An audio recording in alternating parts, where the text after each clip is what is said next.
Let's pick up where we left off yesterday. Are you still confused from yesterday?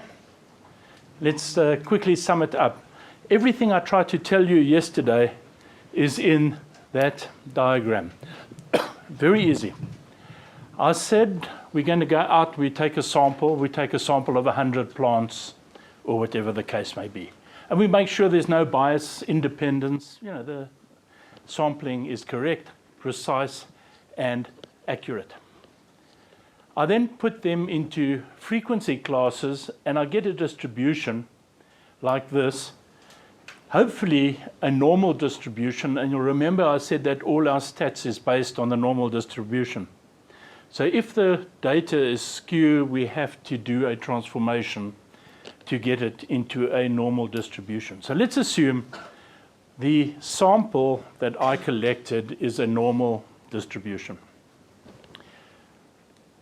If it's plant height, we have some short plants, we have some very tall plants, and we discussed the use of the mean to give you a picture of central tendency and where the population is centered around. Okay. Are you happy with that one? And the mean is very simple. We take all the samples, we add them together, we divide by the number of samples that they are, and we've got the mean. Okay. So if I've got 1, 2, 3, they add up to 6. 6 divided by 3 is 2, so the mean is 2. Very simple, very straightforward. But what I did say was that the mean only gives you the central point of the population. And around that mean, you can have a lot of deviation and you can have a little bit of deviation. So we need to put that into some kind of number. And I introduced the concept of the standard deviation. But now, in the old days, we didn't have computers, so we had to do these calculations by hand.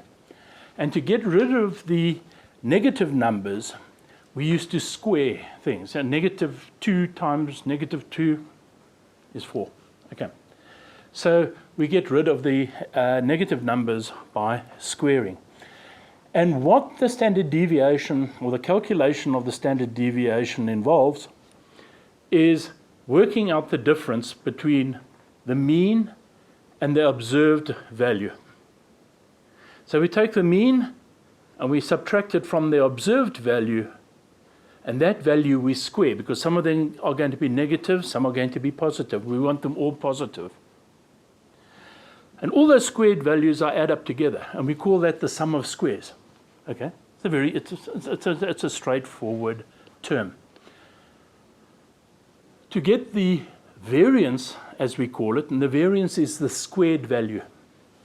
Okay, so the variance is all the sum of squares added together, and we divide that by the degrees of freedom.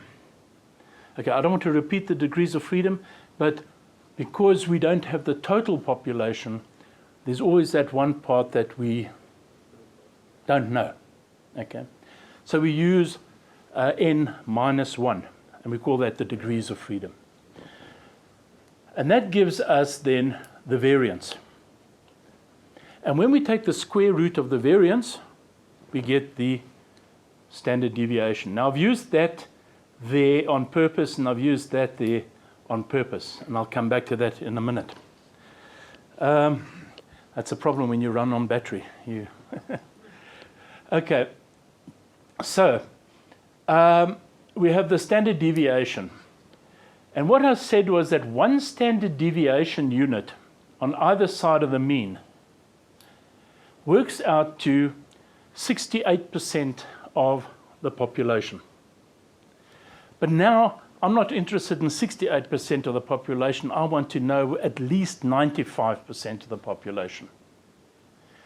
And the people who are very clever, and they assume that it's a large population, came up with a figure of 1.96 times the standard deviation on either side there, would then give you 95% of the population.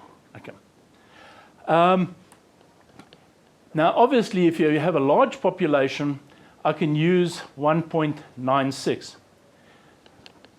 When the population gets smaller, I'm a little bit more uncertain because there's a lot more variation, and I'm a bit uncertain. And as the population gets smaller, or the sampling gets smaller, I have to use a larger value there to be certain that I have 95% of the population. And that's a value we call the t-value. Okay, that's all I tried to tell you yesterday. Is that difficult? Now forget about the calculations. I just wanted you to understand the principle. That when I talk about the standard deviation, I'm talking about the variation around the mean. When I talk about the variance, because later we're going to get to analysis of variance, we use the squared value. And the reason we use the squared value is we don't want negatives. Okay, that's the only reason, is it makes calculations easier. Now, why I said don't get hung up about the maths. You were sent a spreadsheet. Hopefully you all received it.